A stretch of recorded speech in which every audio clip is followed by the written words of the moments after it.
Well, in the interest of making sure that our speakers here have the full time available, I'm going to go ahead and introduce everyone now. So good afternoon, everyone. My name is Dina Novak. I am the Director of Instructional Design with University Online Education Services at Rutgers University. And on behalf of our 2025 Online Learning Conference, I am so happy to welcome Eliza Blau and Pauline Carpenter from the School of Arts and Sciences Teaching and Learning team at Rutgers University. We are thrilled to have them moderate a panel discussion titled Beyond Design, Engaging Interactions in Asynchronous Courses. During the presentation, please use the live chat session. You can pose any questions you have there in the chat, and the presenters will answer as time permits. So I'm happy to turn it over to them now, and enjoy. Thank you, Dina. So welcome everyone to our panel discussion at Beyond Design, Engaging Interactions in Asynchronous Courses. We're so excited to be here today with all of you and to hear from a panel of experienced Rutgers faculty who have incorporated various interactive strategies into their online asynchronous courses to engage learners after they participated in an online asynchronous teaching course run by the School of Arts and Sciences Office of Undergraduate Education.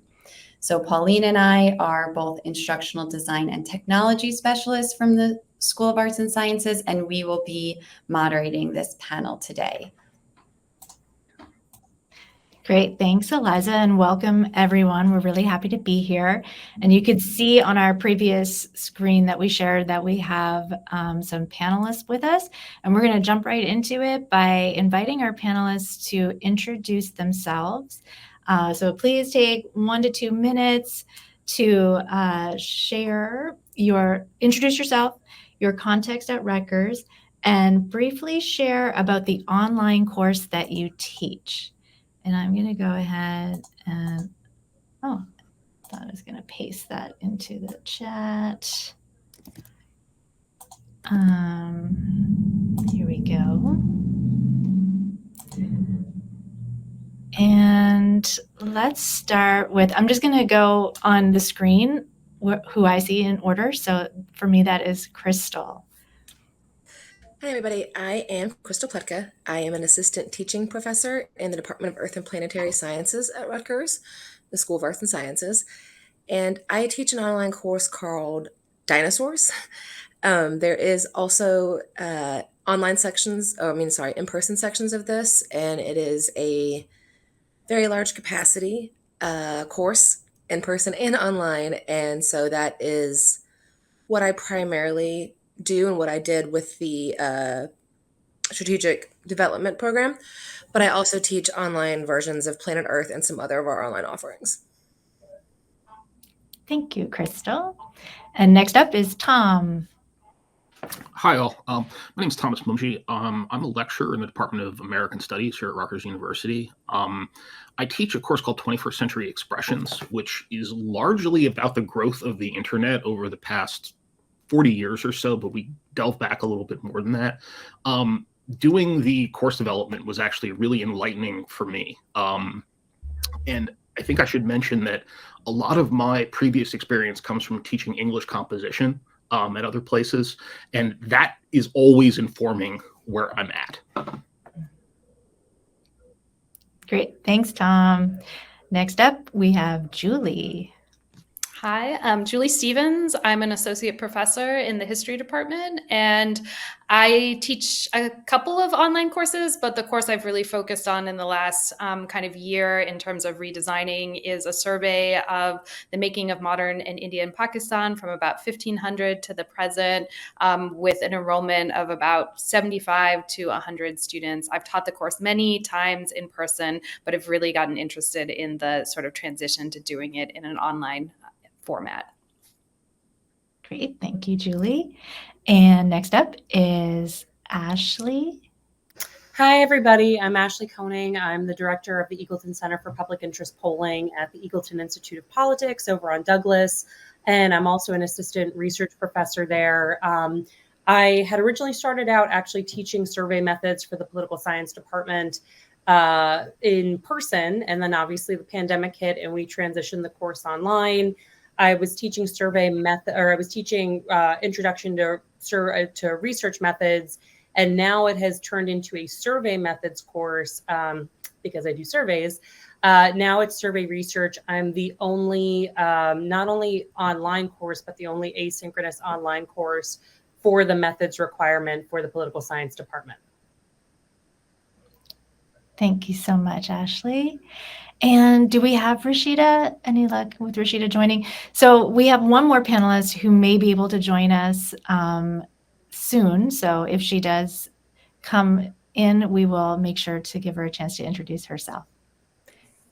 Great. Thank you, Pauline. And thank you to the panelists for your introductions. We're excited to hear from you. And we'll leave some space for Rashida if she's able to get logged onto the system.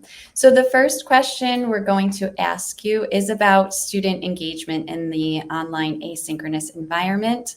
So we'll ask you, how do you know your students are engaged in your online course? And also, if you could briefly share how your understanding of what it means to be engaged in an online course has changed over time. So I am pasting that question in the chat as well, so we can all see it.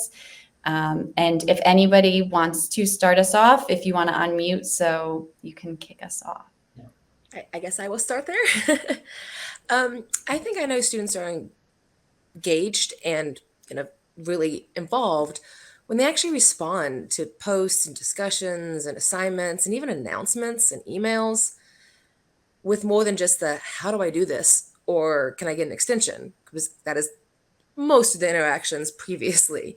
But now they're really replying with, "Oh, that's really cool because of this," or they're putting some type of personal antidote in, or really diving into the material and they're thinking about how it applies to them. And honestly, I teach dinosaurs, so not a whole lot applies to them, but they're also evaluating how it applies to their preconceived notions and even in science in general, or what they thought and how things are changing.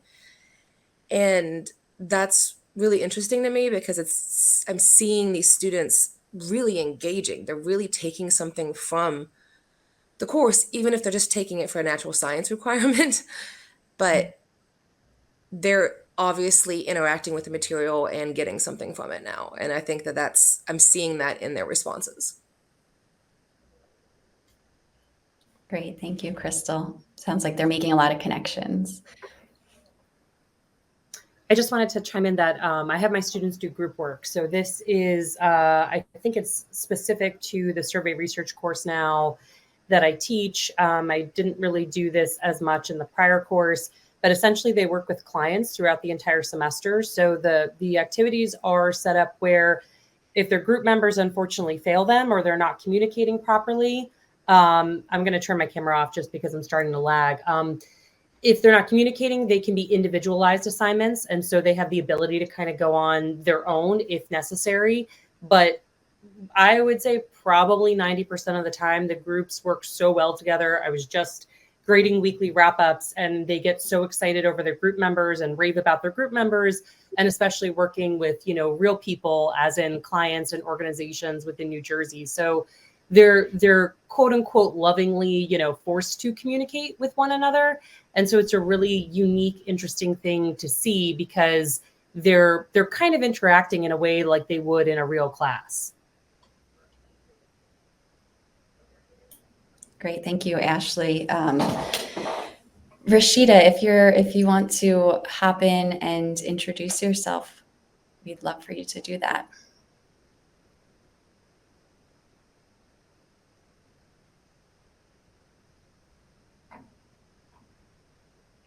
Maybe you still need a few minutes to get all the settings figured out. But so to sort of reach Ashley, it sounds like your students are doing group work and you're having them do weekly wrap-ups to stay engaged throughout the asynchronous course. I'm going to just re-highlight the question here. So if somebody, Julie or Tom, if you want to jump in. I'm happy to jump in. I mean, I think one of the things that really changed in how I understood student interaction in an online course is I think sort of previously, particularly based on my experience teaching online during the pandemic, I was thinking about it as pretty formalized, posting responses in forums, joining online office hours. And one of the things that the summer course really helped me to develop is more of a kind of sense of informal interactions and sort of personalized interactions. So I really remember watching this particular video about making sort of online content for students, in which it really sort of encouraged you to be very natural and very unscripted and sort of unpolished. And I think it was Eliza and Pauline had a sample video in which an Amazon delivery happened. And I sort of really leaned into posting some of these short, 2 minutes, this is how I'm feeling this week. And it was really amazing to watch how that really led students to also open up and to post ways in, how they were feeling, how they were connecting with the material in a way that felt much more animated and personalized. So that was really for me, a real transition in online teaching is realizing that if I opened up and allowed my students to really see me as this dynamic, kind of flawed, but maybe even a little bit funny person, that they would kind of mirror that, and that I felt like I more had people in my class rather than just sort of chat bots. Great, thank you, Julie. Yes. There's something that happens in an in-person class of when you, the professor, or you, the teacher, don't know something. And you can have that play out in front of a group of people in an in-person class. And it happens in a kind of magical way. There's an alchemy to it that I can't quite describe. Online, and this is weird for me because part of what I'm trying to get students to realize is that your online experience is highly subjective. So I'm asking them to kind of lean into their own subjectivity, but then interrogate it. And when someone says to me or says to the group, I don't know, that's when I know that they're actually getting it, which is strange because it's well, what don't you know? And then that opens up another place.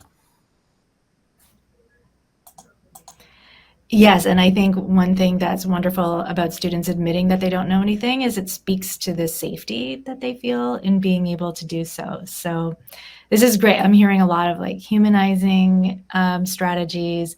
That's one of my favorite pieces of advice is if you make a mistake or your video is not super polished, that actually helps. And also it's less time consuming. So it's win-win for everyone. So thanks so much for sharing, everyone. And now we kind of started to get into this a little bit, but now we're interested in one or two successful strategies that you have used that enhance interaction in your course. And I'm going to go ahead and post that.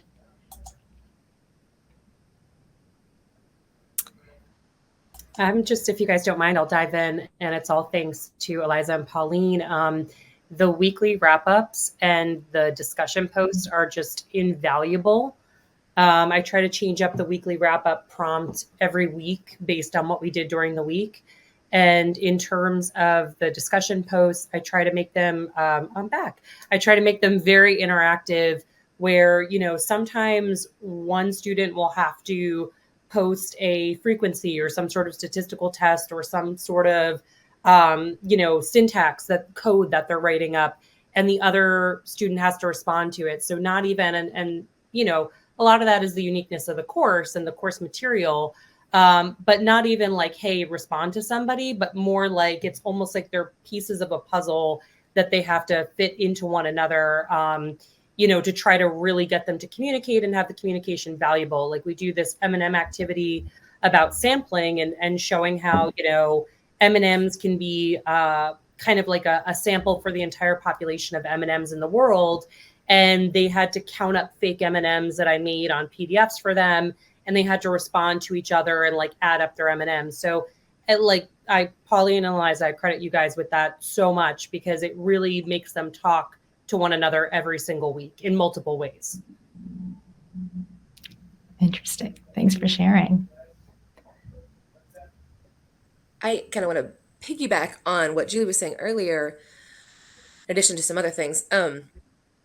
Something I have found oddly helpful is I do weekly video announcements. I record myself, and this is me being sick and looking like myself whenever I decide to record the video. And often, again, not making light, but this is what you get. This is what you get when you have me in person. This is what you get when you have me online. And I have gotten comments on surveys and such at the end of the class that they enjoyed that they got to put a face to the name. Because with prior so many online courses, there is no interaction. You have no idea who's teaching you. And I think just those videos and being like, here's how we're going to do this assignment. This is what's coming up this week. We don't have any assignments, but here's some catch ups. And this is what where we should be at, as one thing. But then also when I do discussion posts, I have rubrics set up in the assignments so that when they're discussing and they're replying to each other, they have to interact and engage. They have to be reading the entire thing and engaging with multiple people. And I think that has been a nice strategy to incorporate along with the, hi, this is me. Yes, the video announcements are great. And I think what happens too is instructors, when they're teaching online, they're putting so much work into things, but it's not always evident to the learners. And so if we're intentional about showing ourselves, we can accomplish that human or that instructor and student interaction more. And Rashida, I think I saw your video. So does that mean that you are fully with us? And if you are, we invite you to introduce yourself and your course.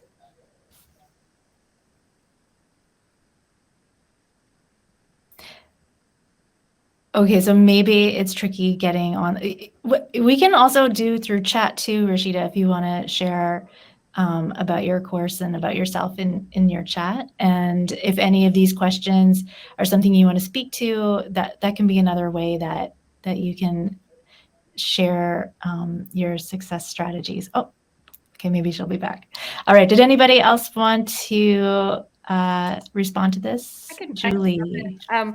I've experimented with having students keep an engagement diary over the course of the semester and just write a couple of, short, even like fragments of sentences about how they were engaging with the material during the week. And I was really nervous about how this would go, but it ended up being like one of the best parts of the class. And like reading the engagement diaries at the end of the semester, I was just like really like awed by sort of hearing that like personal story of how the students experienced the material and how they were finding ways in their lives, which I sort of encouraged them to do. Like, because I teach on India and Pakistan, I was like, go, there's a like, festival happening in Edison this week, maybe go and visit it. And during this semester, I was like, I don't know if I'm just like speaking, if any students are taking advantage of this. But then at the end of the semester, like many students had examples of how they sort of took those activity suggestions and then reflected on them. And students actually like did more reflection about how they were like experiencing the course than I even kind of expected. And so I think that gave them a way of sort of self-consciously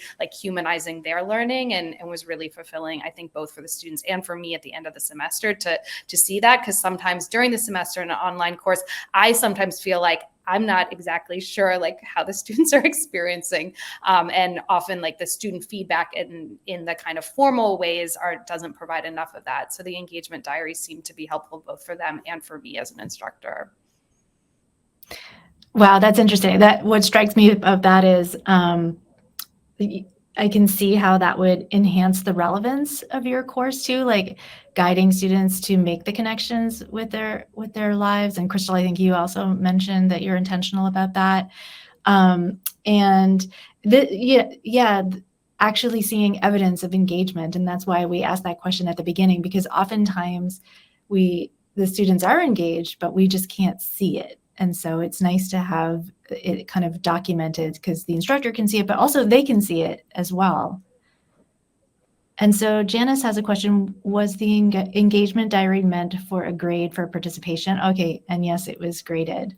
Yeah, I mean, I wasn't sort of like trying to do fine grain, like your participation is better, but I felt like I had to at least kind of like, I think I find often now if students don't see something as counting towards their grade, they don't really do it. So I found that having it be, I think it was like maybe 10% of the grade. So relatively low stakes, but still sort of it counted. And I think that kind of helps students to like rationalize why they were spending the time doing it.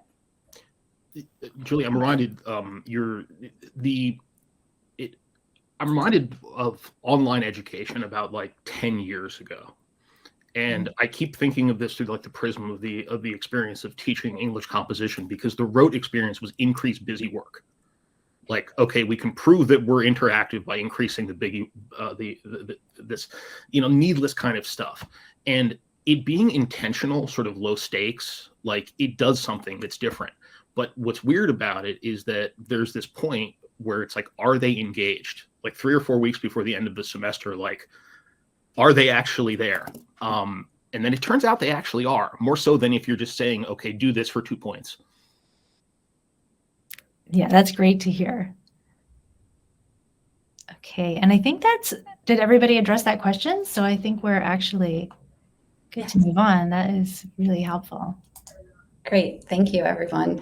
And next, we want to ask you about feedback you have received from your learners after teaching or during the teaching your online course or after teaching your online course. What kind of feedback have you received from learners who have taken your course, and how has that impacted your online teaching strategy? So how have you taken some of their feedback and then adopted it in a future iteration of the course? So I'll post our question and highlight it so we can see it. And if anybody wants to get us started, you can unmute.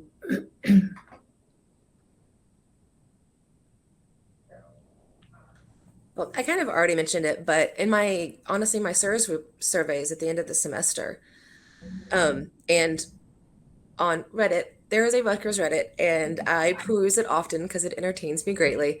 But also it keeps me involved on what's going on campus that I don't see. But people have, said that they appreciate engaging in the material, that they got to interact. They knew who I was, even if they weren't seeing me in class, and that I was responsive and talking to them and helping them. But also just appreciating the activities and the assignments and kind of what they did. And that's shown up in the evaluations, and it has been a marked increase. And then on various Rate My Professor and the Reddit things. If you're ever curious and you're at Rutgers and you want to know how students think, don't check Rate My Professor, check Reddit. Great, thanks. So Crystal, it sounds like a lot of that feedback, it reinforces, okay, these strategies I've been using are worthwhile and worth continuing in future semesters. I think I may have been responsible for the deluge of can we build a monorail on the Rutgers Reddit? And then it was like, okay, can we build an airport between campuses?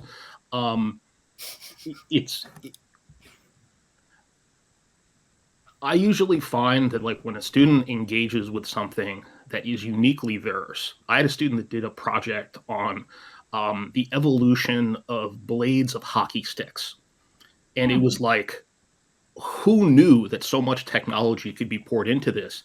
And it was like taking this old analog thing, and it was like, it was so personalized, but it wouldn't have been meaningful if it wasn't that personal. So it's like when I get something like that, again, it's like, okay, this is working.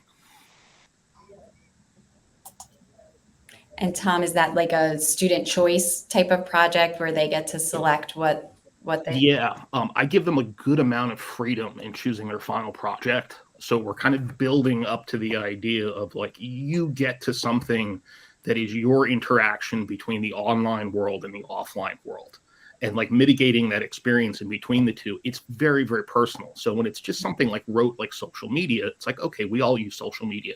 When it's something that's very personal, that it's like that you have a deep experience with, it's usually just a much better project and a much more interactive experience. Also, there's more interaction between the students that way, because it's like, oh, cool, look what this person just did. Right. You get to learn about your peers, what their interests are, and things you might not know otherwise.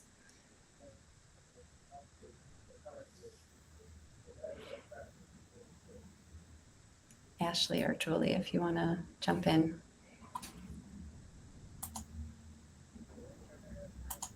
unfortunately, I think the feedback sometimes from some students is they wish the class would be in person, especially because we're working with statistical software, and it's obviously hard for me to navigate statistics. I mean, I do it, but it's a different kind of navigation of statistical software without me there over their shoulder. And obviously, we'll get on Zoom and we'll find out, but it does require them, and luckily Rutgers now offers it for free. It requires them to download SPSS on their computers. And so, in fact, I had one student who had to drop this semester, even though it's very blatantly in the syllabus, because she was not able to download the software and didn't have a laptop and so on and so forth. So, there is always that drawback. I think, we've certainly seen over the past 5 years that all of us can kind of do anything in any format when we have to and when push comes to shove. But I think the biggest feedback for the online portion is really more tutorials and videos. And so I've made sure that all of the assignments increasingly have tutorials, and there's helpful links or how to do stuff. So it's almost kind of like baby steps and making sure everything is spelled out because you're not there right in front of them. And so I try to improve the course every semester by making sure, all the right tutorials and helpful links are there so they can explore however their brain may work.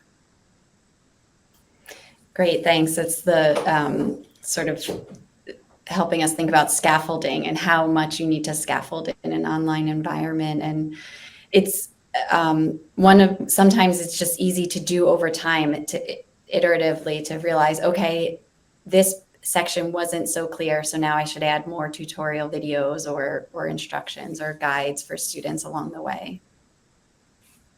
Yeah, Julie. Like on a really specific point, I found it really helpful to do a midterm course survey, which is something I did a lot when I first started teaching and kind of got out of the habit of doing, but then kind of did again with the online course this fall because I had done a major redesign. And I got some feedback that was like so surprising for me. Like I had a couple of students who complained that the quizzes were too short, which I was like, what? But then they basically said they wanted to have more questions on the quizzes, so they felt that each like individual question counted less. And that actually made a lot of sense. And I thought, well, you're like, these are teeny tiny quizzes that only count for a few points like each week, but still there were enough students who I think something about having a quiz that only had like, 4 or 5 questions like made them nervous. So, I mean, beyond that specific point, I found that doing some of the feedback at the midterm, like it reminded me of why that was important, because I kind of got some comments that I wouldn't really have otherwise anticipated from the students. Great, and it's a way to actually make some slight adjustments for the students you have now, instead of commonly we rely on their feedback for future semesters, but it's nice to have that mid-course survey to then, if you're able to, and if it's reasonable, right, make some adjustments. And that's funny, they want more quiz questions. All right, Pauline, I'll pass it back to you. Thanks, Eliza. And I see that there's some questions rolling into the chat. We actually have our final question. And so I'm going to invite all panelists to share their thoughts to this question. And then we'll open it up to any additional questions or comments that folks in the audience have for our panelists today. So the last question or prompt is, what is your one piece of advice that you would share with colleagues about using active learning strategies online? And I'm going to go ahead and paste that.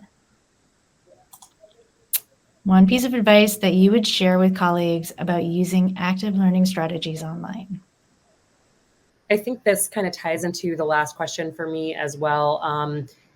Organization is key. And again, I bow down to Pauline and Eliza for enhancing. And I'm a pretty type A person, and I like to think I'm organized, but you guys brought me to a whole other level.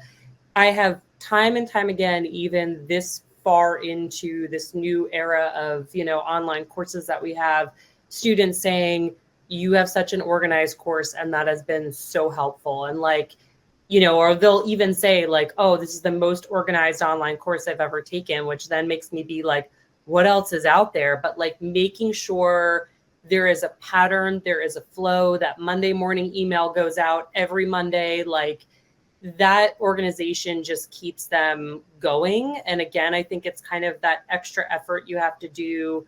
Like Crystal was talking about with being face-to-face, that extra effort of like being in their face and being in it in an organized, systematic way, and kind of just having as many touchstones as possible, and just, you know, making sure they understand you're there for them and you're present, and trying to just put the information out step by step in multiple different ways. So yeah, I would say organization, organization, organization.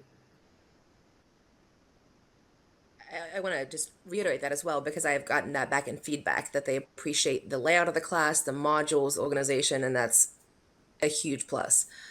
My one piece of advice is, I would say two quotes. One from Finding Nemo, just keep going. Swimming, whatever works for you. And then also there's a scientific quote. It's, I have not failed. I have just found 10,000 ways it did not work.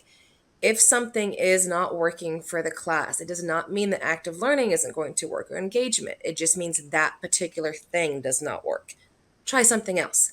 It's not failing, it's figuring out what works for you and your class. And if that doesn't work, if play pause it or weekly engagement, however you do it, doesn't work, try something else. And that's okay. It is okay to test it out and figure out what works best for you and your course and how you're teaching.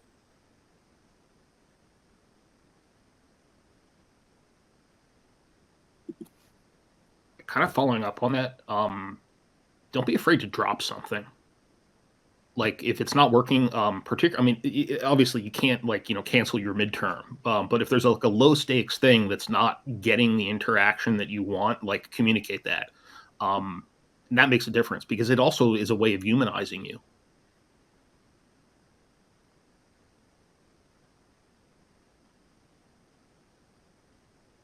I guess I can pop in just because it hasn't come up yet. I would say, I think everybody needs a strategy about AI. I think particularly in the online asynchronous environment, these courses are particularly sort of vulnerable to sort of AI use. And I found that I built a small assignment in which students were actually supposed to use, or at least it was an option for them to use AI. I did that in my course last semester, and I actually found that seemed to tamp down on illicit use. I think it gave students the impression that I kind of was onto them I was somewhat savvy about AI, and that I would recognize if they were turning in AI assignments for writing assignments in which they weren't supposed to, because I was sort of created a space in the course in which they were actually allowed to use AI. I mean, this is for me very much a work in progress, but I'm teaching a different online course this semester, which has been built by a team, in which sort of the team of instructors really wanted to put in place a very hard, no AI, you can't use it. And I feel like we've ended up sort of in a bit of a whack-a-mole problem, in that that kind of blanket, just you can't use AI, has seemed really, really hard to enforce. So I guess, my advice would be to kind of think about how to deal with AI, because I think if you don't, it can quickly become a big distraction in the course. I just want to echo, I do the same thing as well, where I actually have them use ChatGPT for a couple of assignments. So it's I know, we all know, I love that. Yeah. I let them know that I can see most of what they do in Canvas. I mean, I just tell them, I'm the Eye of Sauron. I can see.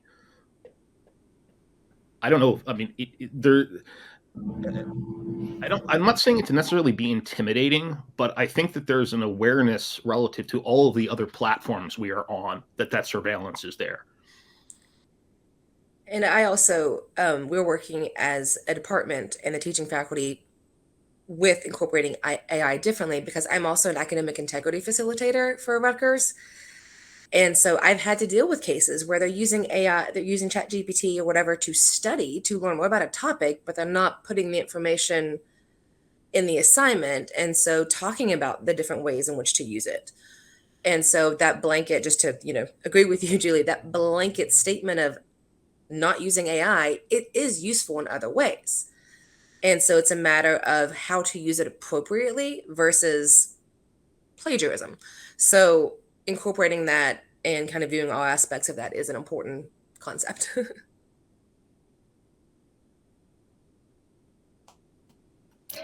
Thank you all for those contributions. And I think this conversation about AI just shows us how online teaching and learning is evolving. And I guess that's also the same for in-person teaching as well.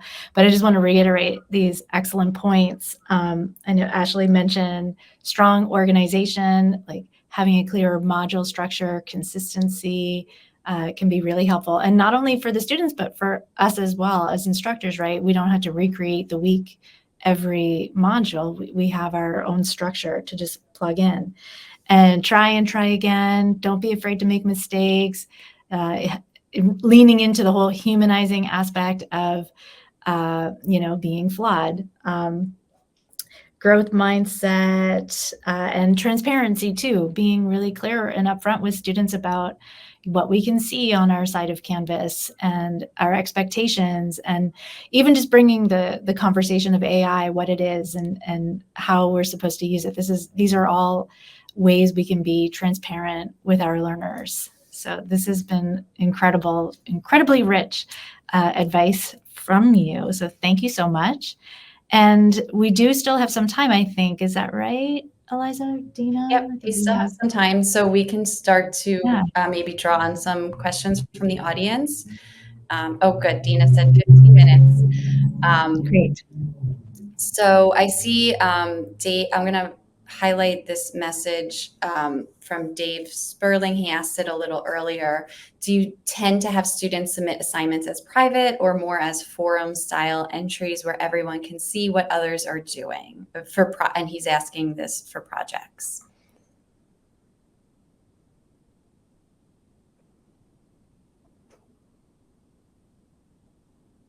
I would say that I don't generally have big projects, and so with the exception of the things that are discussions and meant to be interaction between them, everything is very much a private, personalized. I'm the only one that sees it, unless it is something that is meant to have multiple group work or interactions. But if it is a solo assignment / grade, then it's private. No one else has to see it. Yeah, I have discussion posts are exposed, but you have to write your own post first before you see other posts. Weekly wrap-ups are private.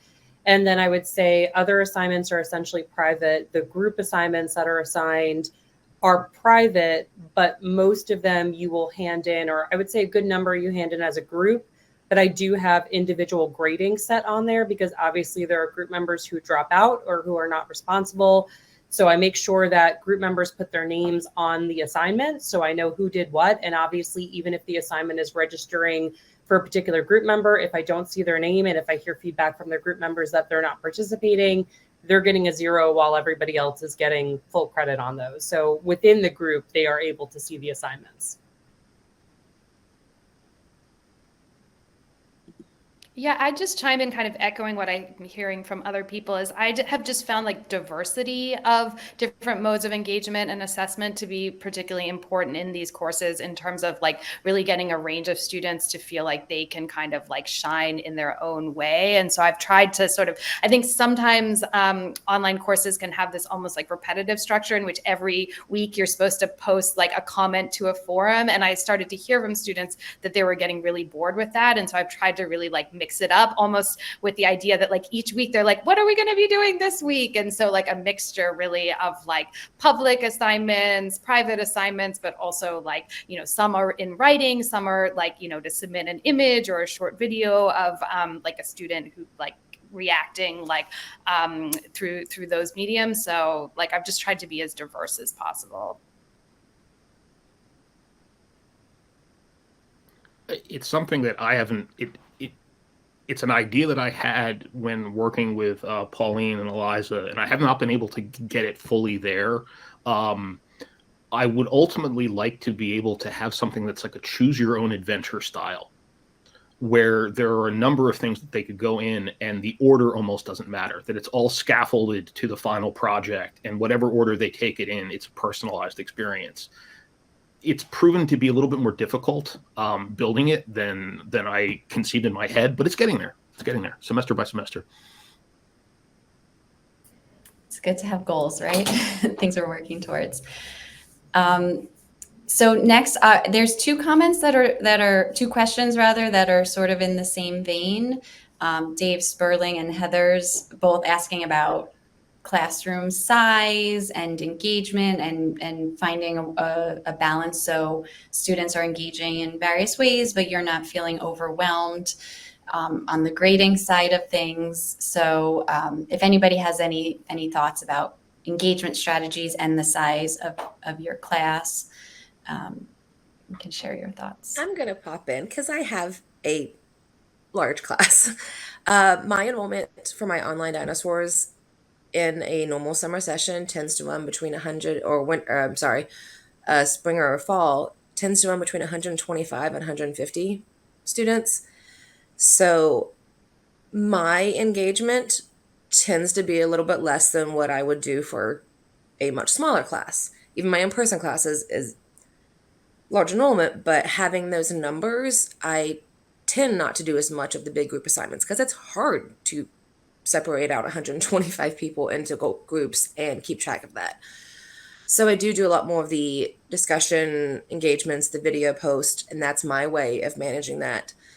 And in terms of kind of not overwhelming, because I do have 125 things to grade for each student, and if I have multiple sections, that's another thing.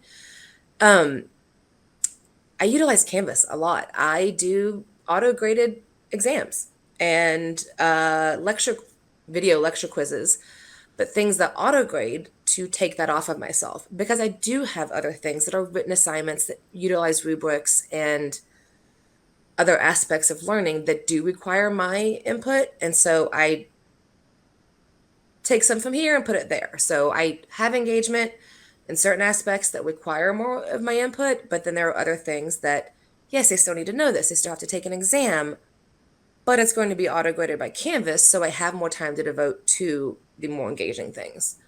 So I just kind of take it from there. But I haven't actually done a smaller class to really online to say that I could do it better.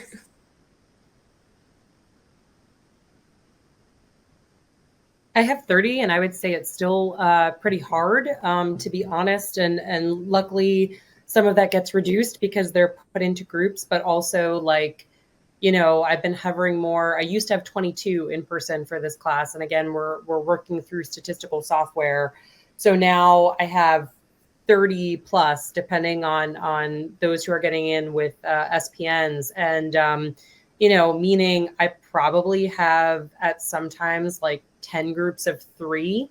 So it's essentially managing 10 different mini projects who are real clients of ours on top of everything else. So it is difficult. I totally echo Crystal with the auto grade quizzes. And Crystal, I'd love to talk offline, because the one thing for me is I do go back and manually grade them, because if you have anything but a multiple choice, you could have, errors that are auto graded with fill in the blanks, or obviously if you have written responses. So that's always a catch, and calming the kids down. Like, you did not get an F. It's just that, not everything can be auto graded.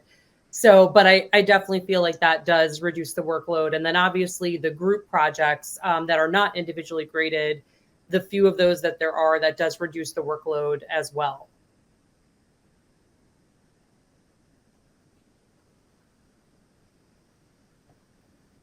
I feel like it's tough with written assignments because I want to put the personalized comment into it.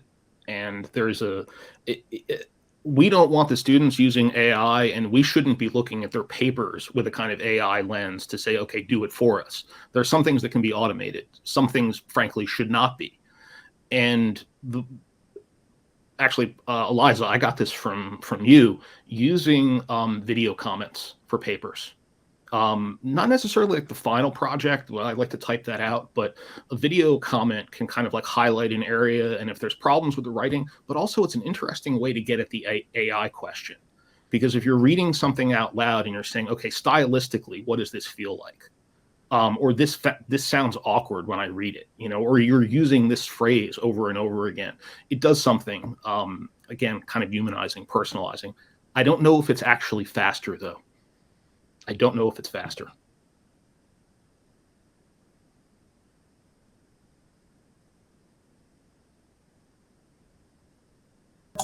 I see Brian asked, how do you do video comments in the Canvas gradebook? Did you want to share how you approach that, Tom? There are two ways. Like, there's the ability in Canvas to like record something right from the grading there. I don't like using that as much. It doesn't do the closed captions well. Like, so I usually just use Zoom and record them there. Again, it doesn't necessarily save time, but it actually saves a degree of mental energy for me.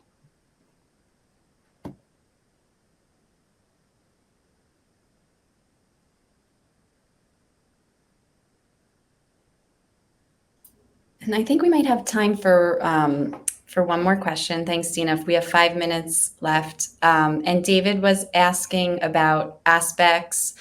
I'll highlight the question. Are there aspects of getting students engaged that you found are easier or better facilitated online as compared to in person? So thinking about from a student perspective, someone who's very introverted in an in-person class, who's more comfortable engaging online.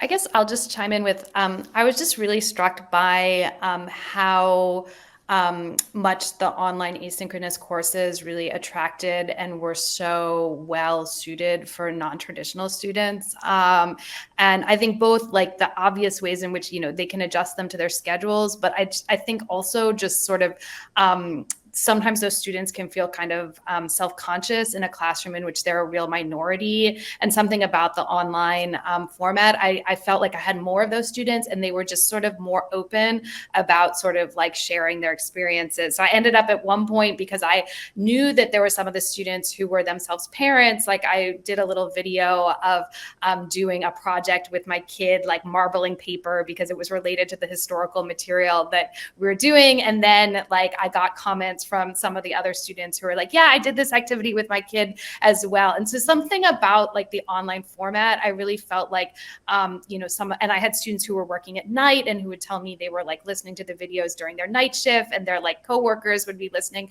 as well. So, we hear from the university from the top down, these courses are important for non-traditional students, but I really like saw it in play in the classroom. And that also made the teaching super fulfilling for me, because I could see that I was meeting a need, but also it's like, there's so many adults who actually have lives like me. And so I felt like that created like a connection with some of those students, because we were like, I could see there were other people in their like 40s and 50s, like in the classroom. And that was really cool. And a quick note too, I think having the opportunity they don't have to video themselves. They can write a response. For the students that are more introverted in class, that don't like to speak up, having the ability to think about what they want to say and write it down and not feel like they're going to be judged and they're put on the spot, and giving them that kind of leeway, but also that time to really think about it. Because a lot of with our students that have various accommodations or struggles and just aren't comfortable in groups, that allows them that kind of my safety net of, I don't want to interact with people. I don't want to speak out loud. Like I have a speech impediment. It's something I address, but at the same time, I could see how someone else does not want to speak up, and having an opportunity to be like, you can type this part, you can choose how you want to present this information, but it's up to you, and giving them that ownership of it.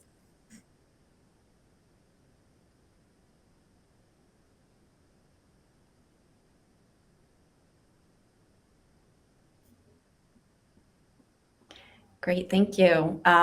So it looks like there's one more question that came in. Do you tend to break your weekly lectures into multiple subunits by topic, or keep each week in a single unit? I'm sure this is particular to the content you're each teaching.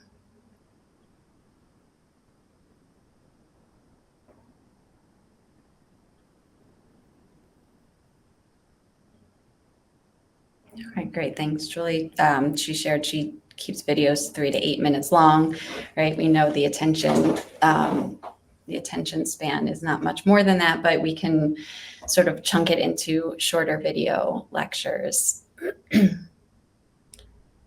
So we're just at the 1 minute mark, and we just want to reiterate how grateful we are that you all spent your time with us. And another huge thank you to our panelists here who have taken time out of their day to share their experience with all of us. We're really grateful for everything that you've shared today. I'll just share on the screen our email address if anybody has any questions. Sorry, I can't talk and share at the same time. If anybody has any questions or comments or thoughts, please reach out, and we hope you have a wonderful rest of the conference today. Yes, nice to see you all today. Enjoy the rest of your day, and thank you so much to our panelists. That was really rich. Thank you.